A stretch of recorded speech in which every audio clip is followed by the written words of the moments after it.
जय हिंद दोस्तों, जैसन क्लासेस में आप लोग का स्वागत है। आशा करता हूं आप सभी अच्छे होंगे।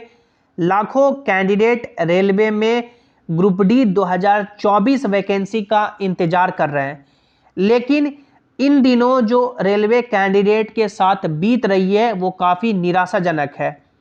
आप लोगों ने कुछ दिन पहले देखा होगा कि आरपीएफ का जो शॉर्ट नोटिस आया उसमें यह बताया गया कि मात्र 2000 के समथिंग ही कांस्टेबल और एसआई वैकेंसी मिलाकर के वैकेंसी रिलीज की जाएगी। उसके बाद एएलपी 2024 की वैकेंसी आई जिसमें मात्र 5696 वैकेंसी देखने को मिली, वो भी 6 साल के बाद। और अब लगभग 5 साल के बाद ग्रुप डी की वैकेंसी कितनी संख्या में आएगी, ये कैंडिडेट को डर सता रहा है। इस वीडियो में हम लोग बात करेंगे कि रेलवे ग्रुप डी 2024 की वैकेंसी क्या 1 लाख से ज़्यादा देखने को मिलेगी या इसकी संख्या कितनी होगी, और सरकार ने जो रेलवे बोर्ड ने जो नई एलिजिबिलिटी क्राइटेरिया यानी जो नई योग्यता जारी की है उसके अनुसार क्या आप लोग फॉर्म डाल पाएंगे या नहीं डाल पाएंगे। यदि आप लोगों ने सिर्फ 10th पास किया है तो कौन कौन से पोस्ट पे डाल पाएंगे, या आईटीआई कर रखे हैं तो कौन कौन से पोस्ट पे डाल पाएंगे। तो पूरे वीडियो को आपको ध्यान से देखना है। और यदि आप लोग जेसिंग क्लासेस पे पहली बार आए हैं या अभी तक भी सब्सक्राइब नहीं किए हैं तो कर लीजिए, ताकि जो भी रेलवे के आगे के अपडेट हो उसकी सही और ऑफिशियल जानकारी आपको मिलती रहे। क्योंकि आप लोग देख सकते हैं मेरा सिलेक्शन 2019 के वैकेंसी से हो चुका है, तो जो भी आपको यहाँ पे जानकारी मिलेगी वो बिल्कुल ऑफिशियल होगी और ऑथेंटिक होगी। सबसे पहले आप लोग ये देखिए कि ये जो सरकार ने अपना ऑफिशियल आंकड़ा दिया था राज्यसभा में 4/8/2023 के डेट में, जिसमें उन्होंने साफ बोला था कि सभी जोन को मिलाकर के, सभी पोस्ट को मिलाकर के 2.5 लाख वैकेंसी है जो वैकेंट है। लेकिन ये 2.5 लाख जब वैकेंसी वैकेंट है तो अभी मात्र एएलपी में 5696 वैकेंसी क्यों आई, आरपीएफ में मात्र 2000 के समथिंग ही वैकेंसी कांस्टेबल और एसआई मिलाकर के क्यों आई, ये सबसे बड़ा सवाल है। और कैंडिडेट अब इस वैकेंसी को बढ़ाने के लिए ट्विटर प्रोटेस्ट कर रहे हैं। ये हमारे देश की स्थिति हो गई है। जब पिछले 5 साल से वैकेंसी नहीं आ रही थी तो वैकेंसी लाने के लिए ट्विटर प्रोटेस्ट किया गया, वैकेंसी आई है तो उसे बढ़ाने के लिए ट्विटर प्रोटेस्ट किया जा रहा है।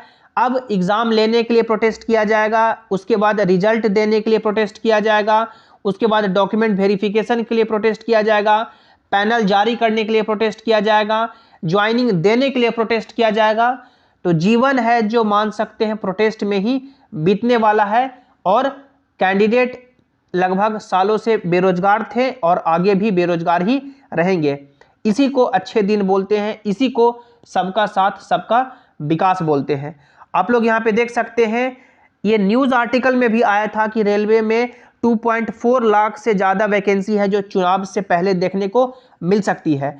और अभी जो वैकेंसी आ रही है वो ऊंट के मुंह में जीरे का फोरन जैसा वैकेंसी देखने को मिल रही है। अब जो लाखों कैंडिडेट ग्रुप डी की वैकेंसी का वेट कर रहे हैं उनको ये डर सता रहा है कि क्या आगे आने वाले समय में, तो देखिए सरकार का जो ऑफिशियल आंकड़ा है जिसमें 2.5 लाख वैकेंसी वैकेंट की बात की गई है, तो आप लोग मान के चले कि जो सेफ्टी कैटेगरी की बात करें जिसमें सबसे ज़्यादा ग्रुप डी के ही पोस्ट होते हैं, उसमें डेफिनेटली 2019 के बाद कोई भी वैकेंसी देखने को नहीं मिली है। और मान सकते हैं 2019 के बाद तो वैकेंसी किसी भी पोस्ट में नहीं आई थी, लेकिन 1 लाख से ज़्यादा ही वैकेंसी खाली है आपका ग्रुप डी जो आपका लेवल 1 होता है उसमें। अब सरकार वैकेंसी मान सकते हैं कुछ ही पोस्ट पे निकाले, बहुत ही कम पोस्ट पे निकाले, तो ये सरकार की नाकामी होगी, ये सरकार की गलती होगी। क्योंकि वैकेंसी रेलवे में लाखों की संख्या में है, एएलपी भी वैकेंसी यानी हजारों की संख्या में है, लेकिन सरकार रिलीज नहीं कर रही है।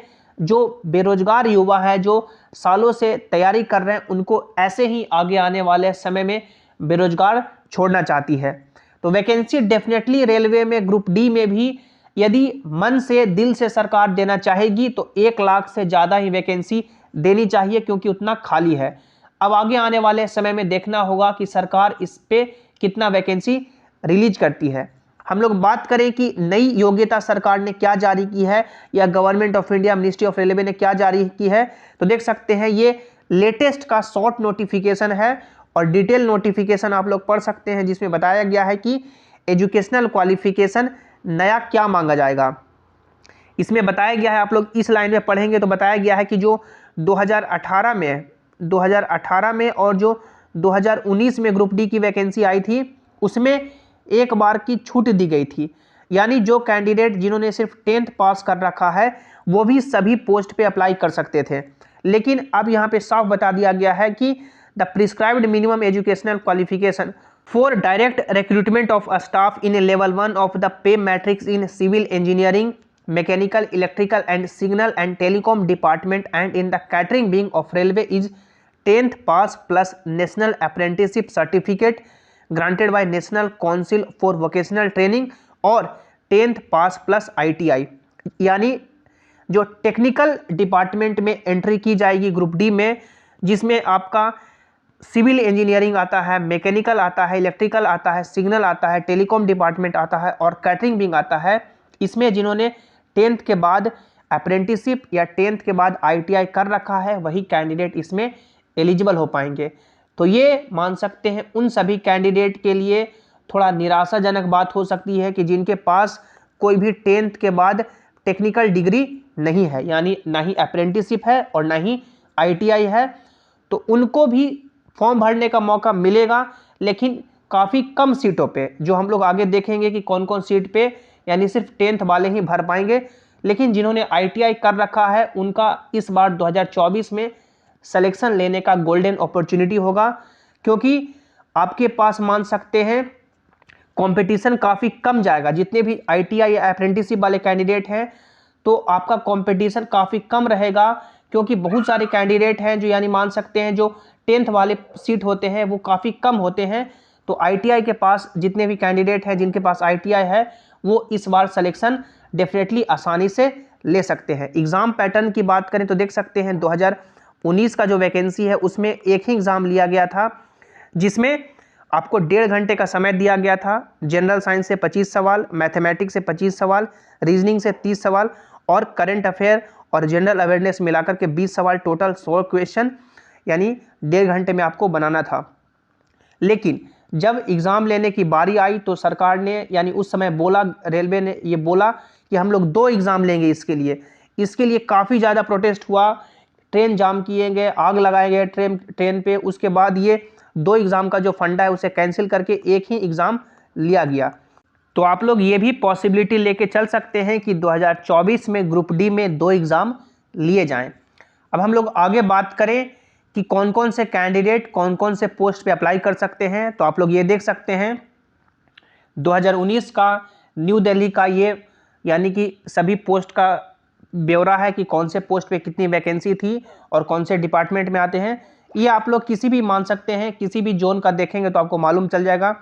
जैसे टेक्निकल डिपार्टमेंट की बात की गई है, जिसमें मैकेनिकल की बात की करें तो मैकेनिकल में यानी जिनके पास ITI या अप्रेंटिसशिप है वही भर सकते हैं, यानी 10th वाले कैंडिडेट यहाँ से मैकेनिकल में, इंजीनियरिंग में, मैकेनिकल में सभी इनका यानी मान सकते हैं पत्ता कट गया। स्टोर की कहीं भी बात नहीं की गई है नोटिफिकेशन में, जो आप लोगों ने पीछे देखा। तो स्टोर डिपार्टमेंट में 10th वाले कैंडिडेट यहाँ से फॉर्म डाल सकते हैं। उसके बाद मैकेनिकल इलेक्ट्रिकल की बात करें तो मैकेनिकल इलेक्ट्रिकल यहाँ पे नहीं डाल सकते हैं। ट्रैफिक जो बहुत ही अच्छी पोस्ट है असिस्टेंट पॉइंट्समैन की, जिसमें यदि आपका सिलेक्शन होता है तो आप लोग एग्ज़ाम दे करके कुछ ही समय में गार्ड बन सकते हैं। तो ट्रैफिक में यानी जिनके पास 10th है वो फॉर्म डाल सकते हैं। उसके बाद SNT इंजीनियरिंग इलेक्ट्रिकल ये सभी आपका यानी 10th वाले नहीं डाल पाएंगे। मेडिकल का जो आपका पोस्ट है यानी कि हॉस्पिटल असिस्टेंट, इसमें जिन्होंने 10th कर रखा है वही फॉर्म डाल सकते हैं। और ITI वाले कैंडिडेट या अप्रेंटिसशिप वाले कैंडिडेट सभी सीट पे अपना फॉर्म डाल पाएंगे।